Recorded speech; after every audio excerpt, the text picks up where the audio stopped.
Ruff of white, looks a bit like a beard, around his face. The females have a smaller version of that too, and that's a characteristic of the Sumatran tiger. They also have the darkest orange of their fur. So looks like he has emerged from a bush, maybe having a little bit of a drink, can't see from here, or stalking around to see if he can find any more food. So he's using his powerful sense of smell to go and find that food around his exhibit, like he would be doing in the wild.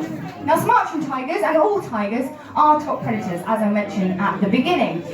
And they are ambush predators, which means they will stalk their prey until they wait for the opportune moment to attack. And they are born with a few features to help them with this technique. One being their stripes. Now, if we're talking about tigers, we're going to have to talk about their wonderful stripes. That lovely orange fur with those very bold black stripes.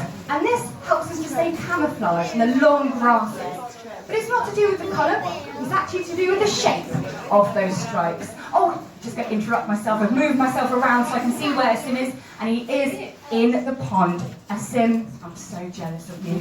Absolutely, I've got a few nods and agreeing around me. And he's having a swim, so there we can see tigers absolutely love the water. He's swimming around, he's really taking his time to move around that lovely cool pool on a hot day like today. And this is what he'd do in the wild, cooling down, finding anything that might be in there, maybe any fish, for example. So if you are walking into tiger territory, I do urge you to walk around as much as you can, opposite where our gibbons are, because that is where Asim is at the moment, our tiger, having a nice dip, having a lovely dip.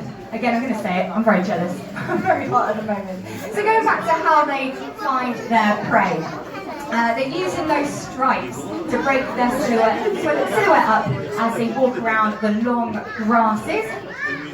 And this will keep them invisible from anything they're trying to stalk. They also have silencers on their paw pads. They're cushioned, and this allows them to creep as closely to a prey animal as possible without being heard. So without being seen and without being heard, then that is definitely a few good features to have if you're trying to stalk your prey. And prey can be anything as small as a fish, like I mentioned, all the way up to maybe a deer, or even a tiger out in Sumatra for a Sumatran tiger. And once they've caught up with their prey, they will wait for the opportune moment to jump out, and they can do this with complete force. So their back legs are almost like they're on springs. They have powerful back legs, allowing them to jump forward.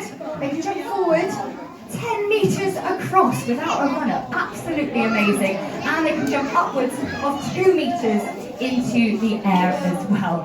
Not just into the air, they have to have a tree or something to climb, and then they can use their claws to get all the way up to the top. So you might see in tiger territory you have a few climbing poles, and if you look nice and closely, you'll be able to see some scratch marks all the way up to the top, and that's how